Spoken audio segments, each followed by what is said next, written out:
Hey guys, and welcome back to another Conan Exiles video. Today we are building a Yamatai PvE base using no mods, so without further ado, let's get started. Firstly, I started off with, of course, the base plate. You can see the blueprint on screen now. It's a fairly simple interior design with a retaining wall and a one-tile buffer between the wall and the inner structure. I laid out the blueprint with sandstone foundations first, and I then lined the foundations with Yamatai fence foundations, removed the sandstone pieces, and finally capped off said fence foundations with ceilings, supported underneath by pillars. For the exterior tiles I chose Khitan ceilings, and for the interior I chose Yamatai to fit with the theme. Khitan is a very nice option for the exterior. It suits the theme of the build whilst also providing something better than the light wood of Yamatai. I was sort of tempted to use arena ceilings on the exterior instead of Khitan, but instead I opted for the latter. Do you think arena would have worked better? Let me know in the comments. Next, for the exterior walls. These are designed to be low defensive walls with a cutout on the second tile to allow you to fire arrows downwards at any aggressive animals or humans, whilst being at minimal risk from returning arrow fire due to the reduced target picture through the fairly small gap, although if animals were firing bows I'd be more concerned about that. I like to try to design my PvE bases with at least a little bit of real world influence from castles and strongholds, and though I couldn't really include proper arrow slits or matriculations due to the base game not really containing them as an option, I think this solution actually worked out quite nicely for providing an attractive and functional alternative. Overall, the exterior walls would sit at a height of 3 tiles high. I wanted to make sure these walls didn't dwarf the build too much, and given some of the adjustments I will make later on, I think that turned out quite well.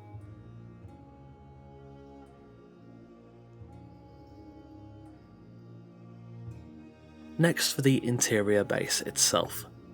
I sectioned off the build into 2 wing rooms and a centre 2-tier circular foundation, which provided some decent sized rooms on the ground floor. I took the time here to also build up some stairs to the first floor, and after considering a few different design options, I would eventually go for a fairly simple method of 1 set of stairs, rather than the 2 I initially placed. I built the walls of the ground floor 2 tiles high, and I then capped off the walls with Yamatai ceilings, leaving gaps on the back side to introduce some verticality into the build. I also built tiles out over the entranceway above the ground floor, as I wanted the build to sort of transform in shape with every floor. This will be a balcony supported by pillars that will look over the entrance slightly, and it definitely makes for a much more attractive design. Next, for the first floor walls. I firstly fenced off the balcony I had just built, and I then began on the walls themselves. This was all a pretty standard affair. I built the walls 2 tiles high, and I constructed rooms on either side of the floor, slightly smaller than the rooms that sit below them on the ground floor. I also fenced off the gaps I had left in the floor, which again will provide some very nice verticality to the build. After I had made some adjustments to the exterior defensive wall to show off the front of the build a bit better, I then moved on to the second and final floor. I used ceilings to cap off the first floor walls, beginning to construct a 3-tier circular ceiling out from the centre.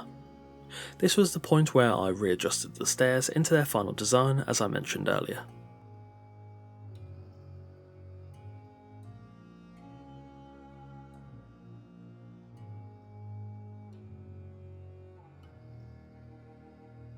Once I had built the ceilings, leaving a 1-tier circular gap in the centre, I built the walls on this floor 1 tile high, placing some Yamatai frames at the front to provide some nice views over the entrance.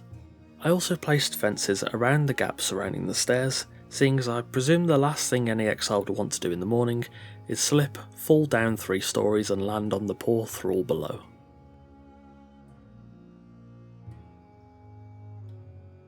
Next, I returned to the exterior walls. I went through a couple of different options to work out how I wanted to connect them to the build, but none of these options really suited what I was aiming for, so instead I chose to place the stairs right next to the entrance on the interior on the ground floor, which led up to the front side of the defensive wall. This was a much better option, and I think it worked quite well. Once I'd completed the stairs, I then placed ceilings onto the exterior wall, mirroring the ceilings 1 tile below. Then, using Yamatai roof pieces and sloping sides, I then built a roof structure over the defensive wall to create that small viewport I mentioned earlier. I usually hate low-hanging roofs like this, However, I actually think this suits these walls quite well, and I was very happy with how this section of the build came out.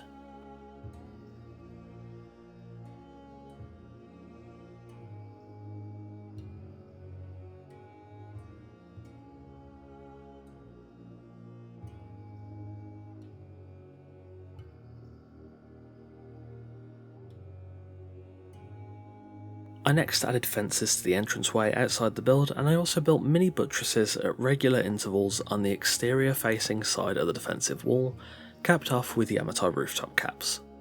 Nothing too fancy, just something to give the build a bit of extra shape and make it pop a little bit more, and I think it works quite well. These buttresses could also be adjusted to hold thrall archers instead if you would prefer that.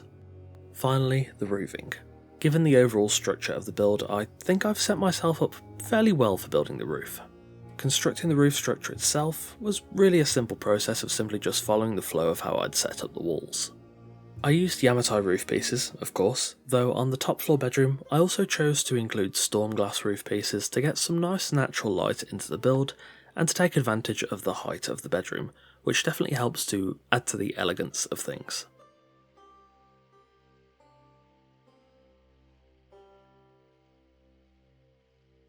Atop the build, I added a set of wall tiles to extend the height of the roof a little more.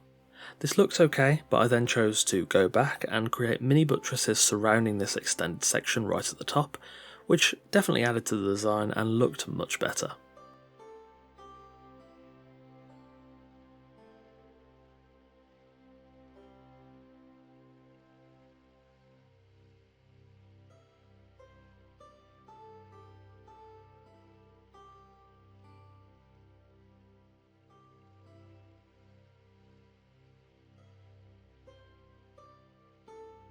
I then also added a couple of details around the build, and the construction phase was complete.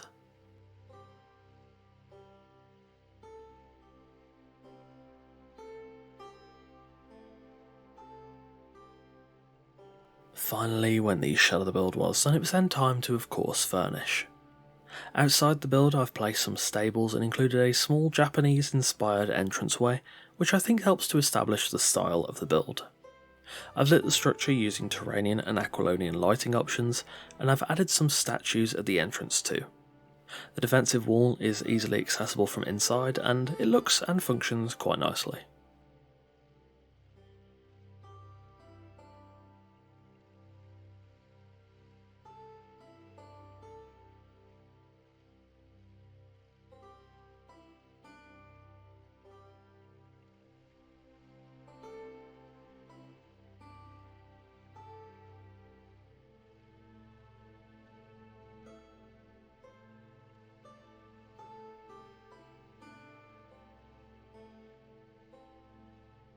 Entering the build, I've tried to keep things reasonably practical for actually using this base in a PvE setting. There's a small wheel of pain on the ground floor, and you'll also find a cramped yet fully functional kitchen, and also a workshop boasting plenty of workbenches in a relatively small room, both easily available on the ground floor. I've also included stacked chests in both of these rooms, using shelves to assist with the stacking, which helps to make storage more plentiful on this floor.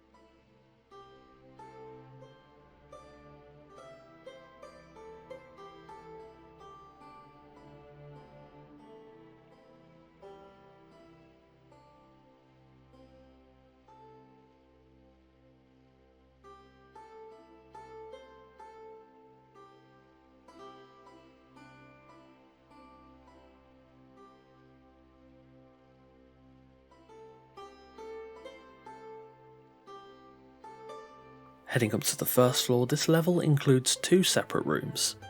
The first is the storage room, where the vast majority of the goods and resources of the base are stored. I've again used chest stacking here in a variety of 6 different compartments, which I think worked really nicely.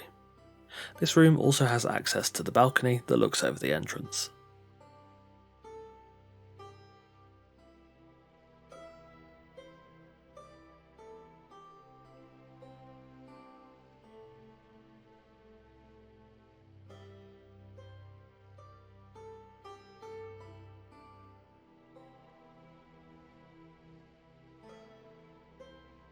On the other side of the first floor is a secondary workshop, this one focused mainly on alchemy. This room includes an alchemy bench, a tinkerer's bench and a fireball cauldron for all your fancy alchemizing and of course all your tinkering needs.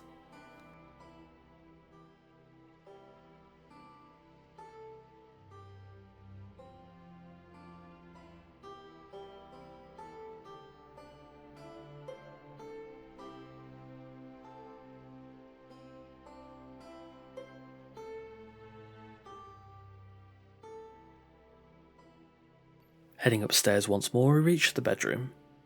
I've designed this build for 1 player, though I think it could quite easily hold between 2 and 4 players. This floor is definitely the most elegant, including more decorative options to make the place more attractive.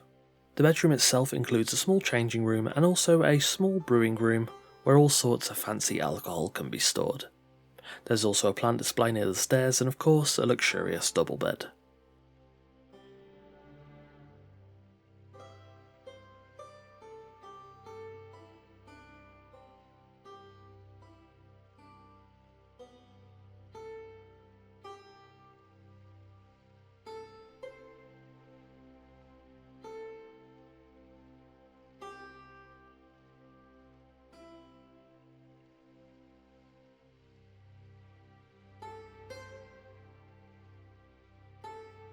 And there we have it, a Yamatai PvE base in the Exiled Lands using absolutely no mods.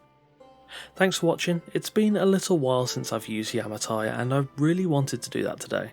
I'm really happy with how this build came out. It's definitely one of my favourite Yamatai builds that I've done in a good while. If you enjoy my content, all the links to my Twitch, Twitter, Discord, Patreon, Host Havoc affiliate page, NordVPN discount and NordPass discount are available in the description below. However, of course, you can simply just leave a like, a comment or subscribe, any of those are very greatly appreciated. Patrons get a bunch of nice benefits including sneak peeks of videos, your name in every video, custom made wallpapers in 1080p and 4K resolutions, full-size build blueprints, Discord roles and more. On that note, a massive thanks to our patrons Sadialot, Randar, Connor, Ivy, Torn, Ill-Fated, Coffeeman04, Marion Ladd, Alfric and Eagle Rose. As always, thanks for watching, take care, and I'll see you soon.